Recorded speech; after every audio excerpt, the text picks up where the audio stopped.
للمكذبين or للمطففين. Let's deal with the word طفف. This is a very interesting word of the Arabic language. To make the long story short, there's lots of things that can be said about it, but two main ideas. They would, if you pour a bottle, like if somebody asks for juice or something and you're pouring, or you're filling up a bottle, like it's even better example, you're filling up a bottle with a faucet, right? And you're waiting till it goes to the top.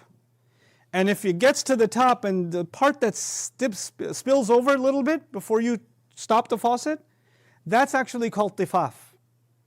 Or when somebody's filling a bag of rice and they're filling it and filling it and filling it and filling it, and then some of it spills over. That's tifaf. Or I was with my kids at a pizza place today, and because Ramadan's coming, so might as well eat fat food. But anyway, so we're pouring some garlic, astaghfirullah. And the sprinkle has some grains on top. That's called tifaf, the stuff on top. Okay? Now, the word mutaffif, taffafa means to take a little extra on the top, to have some extra, or to remove some extra from the top, just a little bit. And the idea of tatfif, because taffafa, the fa'ala form for the Arabic students here, when you say things like qashara in the Arabic language, or qadda, or qarrada. These are words in which you don't enhance, but you also decrease. In other words, taffafa could mean to take a little extra or to give a little extra. It's one of those two things. Okay, to give a little extra, to take a little extra. Now, how does this work? It actually is, if I were to imagine an ancient store or ancient grocer who sells flour, who sells rice, and somebody gives him a bag, fill this rice for me. And he's going to charge by the bag, right? So when the bag fills up, he has this kind of knife-looking thing. It's flat, and he scrapes it off the top so he can close it, right? And now this knife thing, imagine if it's a little dipped. So when he scrapes it off the top, he doesn't just cut a straight line. He kind of takes some from the inside too, just a little extra. So he was going to give 100%, but now he's giving 99%. He's saving himself, his merchandise, a little 1%, 0.5%, a little bit. The idea is you take from your customer just so little that they don't realize you stole. They don't realize it. That's tatfif. And then on the flip side, if you are the customer, you are haggling and haggling. Okay, fine. I know I just bought this from you. I just went and bought a pizza, but the pizza was a little cold. Throw me an extra slice. I want one for free. I want to talk to the manager. I want something more than what I paid for. I just want something more. I'm the annoying customer that always wants more than what I paid for. This is tatfif from the consumer's point of view. So there's two kinds of mutaffifin. And one of them is okay. You're haggling and you're trying to get the most you can and you want to get every penny's worth, fine. But now look at what Allah is going to say about these people. These people who just take a little bit off top. Let's see what the first ayah is about. الَّذِينَ إِذَا اكْتَالُوا عَلَى النَّاسِ يَسْتَوْفُونَ. Those who when they take weight, meaning when they're purchasing something. And the word عَلَى النَّاسِ is interesting because عَلَى تُشِيرُ هُنَا إِلَى الْإِسْتِعْلَاءِ. That عَلَى is used that they're bullying the one they're buying from.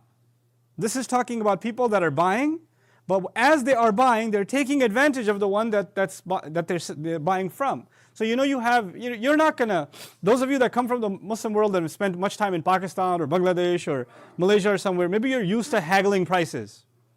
You're not gonna do that at Macy's. You're not gonna do that, in the mall, you're not gonna be haggling prices. But you see this poor guy selling like wooden toys outside the haram, and he's saying, khamsa riyal. And you're like, no, I'm going to pay you 2. And you just grab the thing and you're walking away. And it's like, oh, no, khamsa. No. You don't need 5. You just need 2. And you just bully the seller. And, there's both sides, right? This guy's sometimes they're trying to sell you something 10 times the price. And then they're saying, I have small children, But then sometimes it's on the other side. The guy's desperate. He's clearly not doing well. You should maybe even buy some extra from him, but no. You want to pinch pennies, even though you make 100 grand a year, and you shouldn't have to do this, but you do it anyway. This is iktalu ala nas, to bully people when you know the one that's selling is in a desperate situation. But let's expand this a little bit for our times. We're not just talking about ancient markets and people walking down the street and somebody peddling small toys to them. Today you have situations where there are farmers that have to sell their crop at subsidized prices. Or you have people that are manufacturing and the buyer comes and says, well, I can just get much cheaper from abroad or somewhere else, and now you're barely making anything because your customer is bullying you into just thinning your margins to barely you can't even survive, even below market rate. Right? And if you don't sell it to them at that price, they'll just go and get it from somewhere where they can get children's labor and there are no labor laws, and get it done in factories where there are corrupt governments, and they can get the same product done for half the price or a tenth of the price. What do they care?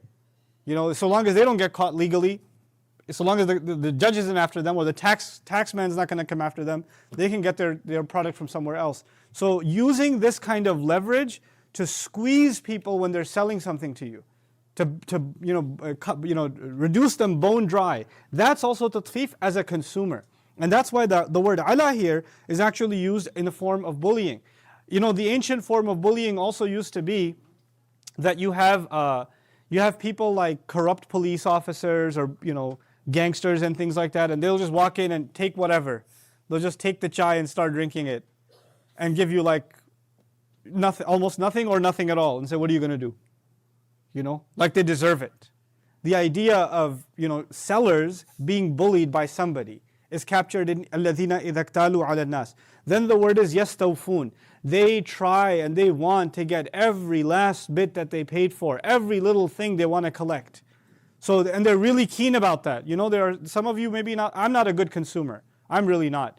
If I buy something and it was defective, I think 1,000 times, am I going to go back and stand in the line for returns?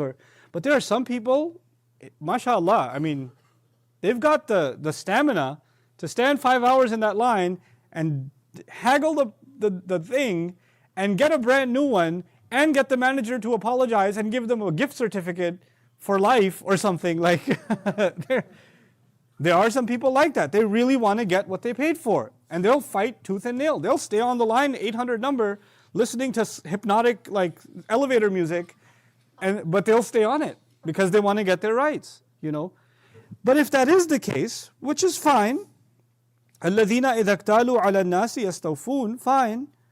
But then what about the other side? وَإِذَا كَالُوهُمْ أَوْ وَزَنُوهُمْ يُخْسِرُونَ. This is where the criticism actually comes in. If you want to be someone who wants everything they deserve, you want 100% as a customer, fine. If you're so interested in receiving as a customer, you should be equally committed to giving to your customer. You're giving also. Now this, so far it seems, even though I haven't gone into detail in ayah number 3, it might seem like this is only talking about people that buy and sell. But actually, كُلُّ نَفْسٍ بَائِعٌ نَفْسَهُ. كُلُّ إِنسان. Every person sells himself. When you go to work, when you go in your job, if you have a 9-to-5 job, in those hours you sold your time to your employer. He bought it from you.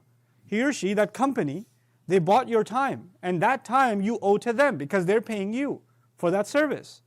If you're sitting in that time and you're not doing the work that you're supposed to do, or you're skimming, or you're extending, there are some people who are hired contractors. And if you have a contract and it expires in 3 months, or they have a deadline you have to finish, you keep slowing down the work so they extend the contract, you get paid more. You're doing tatfif. You don't have to have a bag of rice and a weighing machine to do tatfif. You can just cheat people in service agreements.